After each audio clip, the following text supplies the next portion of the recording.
Okay, hello and welcome back to my channel. This is Jason Cappuccino, Sashes&Scripts, and in this episode, we will be talking about the fashion events that has happened over the past 3-4 weeks. Okay, so the first things off, we attended, or we were invited rather, at the Bench Fashion Week to cover a series of shows over a span of 2 days. And not only did we enjoy yung mga shows doon, we saw a lot of beauty queens, a lot of male pageant winners as well in the series of shows there. We enjoyed especially that not only did the Best Fashion Week showcase brands under Benchan's umbrella of brands like Kashieca, Human, and of course Bench, but they also did a spotlight on several upcoming new designers who gave us a new take on fashion. So designers like Koko Gonzales, Neric Beltran, and of course Jaggy Glarino showcased their holiday 2025 collections, and we particularly liked and loved rather the collection by Jaggy Glarino.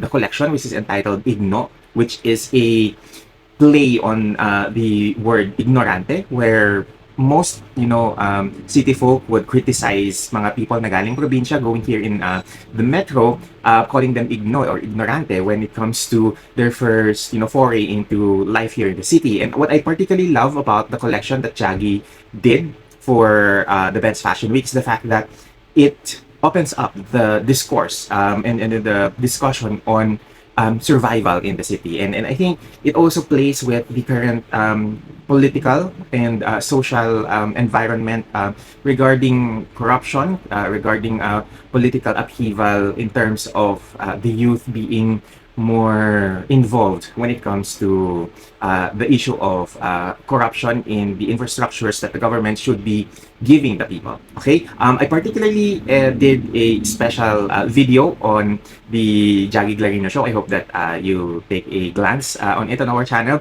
because I think it exposes a lot of the things that we see as common in our daily lives, especially living in the metro, but it also exposes the kind of resilience, the kind of survivalist mode that Filipinos are very much accustomed to, that we particularly do in order to survive.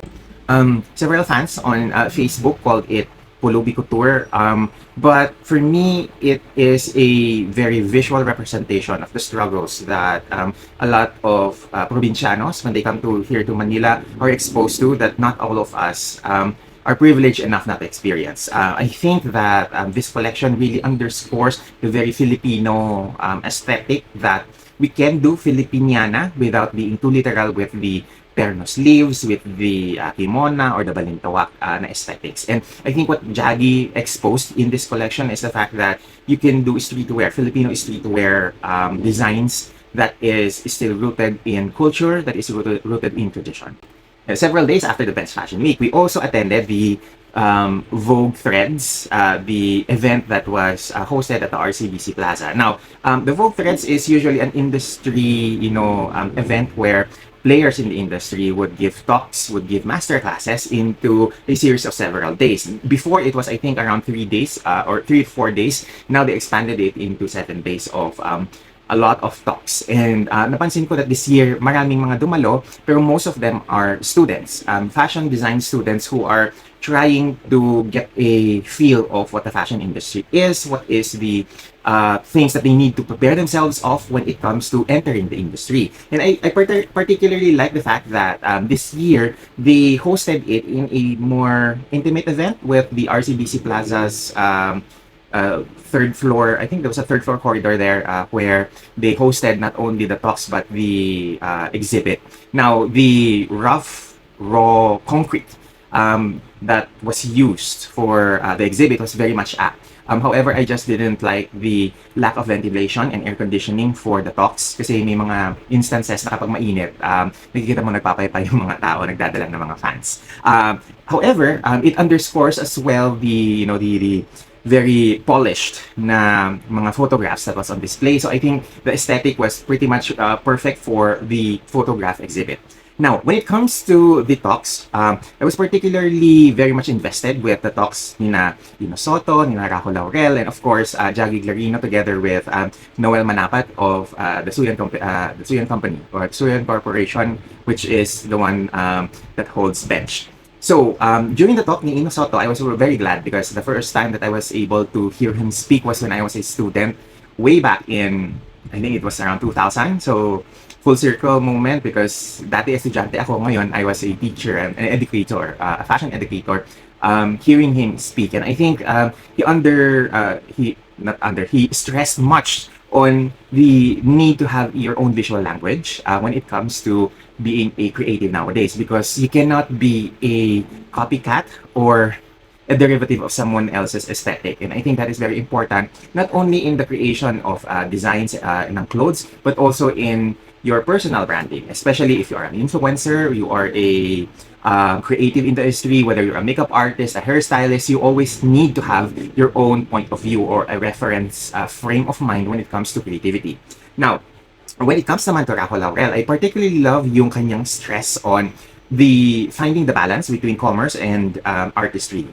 There has to be a good balance between being able to create very artistically made clothes, but at the same time understanding that at the end of the day, fashion is a business, because that is the reason why we have fashion weeks. Because underneath all the glamour, things that happen during fashion week is that people don't necessarily understand that it is for the business of fashion to be able to move forward.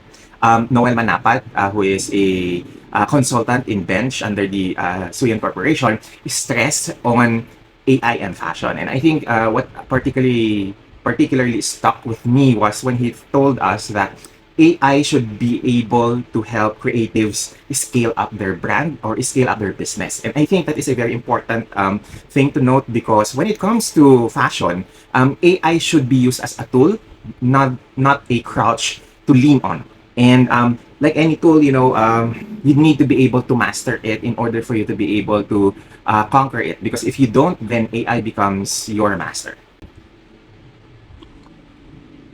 Okay, now, over the past couple of weeks, we've also been seeing the Milan and the Paris Fashion Weeks happening over the course of the months straddling between September and October.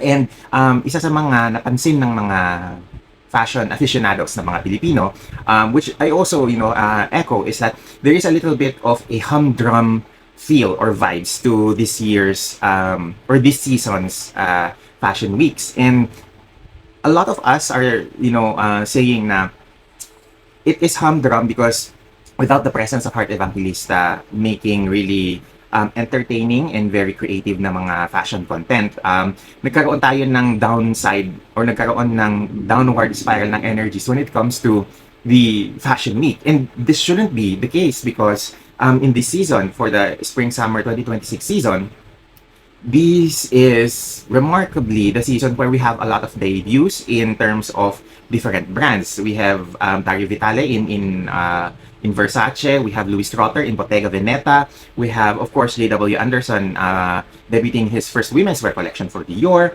And several other designers that suddenly came out of my mind, couldn't remember, are debuting their collections for the spring-summer 2026 na season. So, what I really am stressing about here is that despite the fact that maraming mga Filipino influencers and celebrities ang nandun ngayon sa Paris and Milan attending the fashion week, there isn't much of a buzz, or there isn't much of a hype surrounding these shows. And of course, I understand that because of the socio-political environment surrounding politics and corruption, Evangelista opted out from attending the fashion week.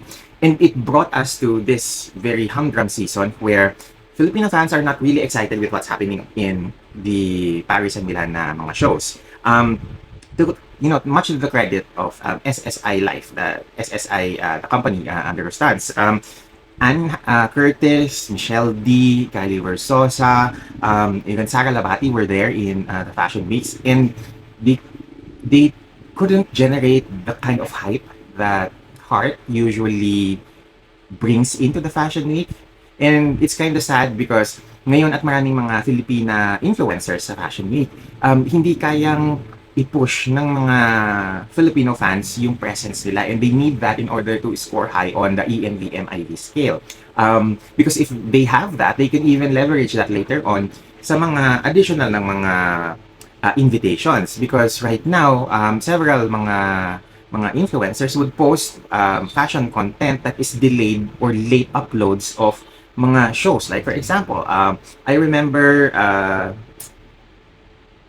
let's take in point na lang si Ann Curtis, for example. Kasi Ann attended, I think, Mahe and Mugler, pero kinda may 24-hour delay doon sa posting niya ng content on those shows. And with fashion, immediacy is something that makes it exciting.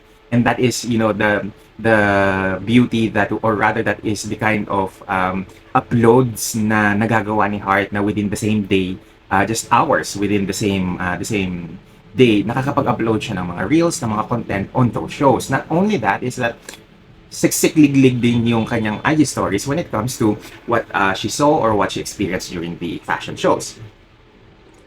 Now, ano sa tingin ko yung reason kung bakit ganun, na medyo hindi tayo excited sa Fashion Week ngayon? First and foremost, I think malaking dahilan yung pagiging late ng mga uploads ng mga influencers natin and ng mga celebrities natin ng mga show. I think that's definitely something to think about and look about when it comes to immediacy ng mga shows. Pangalawa is that I find that the way that Heart Evangelista creates her fashion stories and fashion content has a little bit more entertainment value to it. And more, alam mo, mas pinag-isipan, mas pinagplanuhan yung mga content postings niya. And there is variety in the way that she posts her content. May reels, and then may carousel, and then may may mga personal siyang mga pinopost in between the shows that makes it more inducive for us to consume content on her social media channels. Now, hindi tayo dapat nagiging surprised dito sa ganitong level of creativity when it comes to Heart's fashion content, because after all, in 2019 she was named one of the, if not the only Filipina to be named in the Vogue 100 list. And ang laman ng Vogue 100 lists are the creatives, the fashion people, the people that ranges coming from different parts of the world, who does acting, who does culinary, who does fashion, who does lifestyle, and they are listed in the Vogue 100 na listahan because of the way that they influence, or the way that they help shape yung point of view ng fashion industry that is surrounding them. So having Heart being the first and probably the only Filipina in that list explains to us that ganun na lang ka-importante yung perspective niya when it comes to fashion weeks. So, what does this mean? It means that moving forward, we need to make sure that when may mga influencers tayo na pumupunta sa mga fashion weeks, we consume their content. Dahil kung wala si Heart Evangelista to drive up the hype, that is something that is going to be detrimental to the overall careers of everyone in the fashion influencing during the Paris and Milan Fashion Weeks. Dahil ito yung mga fashion weeks that really matter nowadays. I do hope na moving forward in the future, maybe this coming couture week in January, makita natin na bumalik ulit si Heart Evangelista sa Fashion Week. Because what I particularly observed is that kapag nandun si Heart sa Fashion Week, nadadala niya yung hype not only around her but into the other Filipino influencers as well. So mas nagkakaroon ng spotlight sa mga ibang mga influencers na Pilipina, because nagagawang dalhin ni Heart yung spotlight not only to her but to everyone, to every Filipina who are present during the Fashion Weeks. So I do hope na itong video na to, something that would give you, a little bit more perspective on the fashion industry. Please watch yung video namin earlier that we posted several, I think it was last year, on the importance of the Fashion Week, because it gives us a better perspective on why Fashion Weeks is very important to the industry. So that's it for now. Abangan nyo yung mga susunod namin mga uploads on fashion and pageantry. And I do hope that you like and subscribe to our channel, and see you again soon. Bye everyone!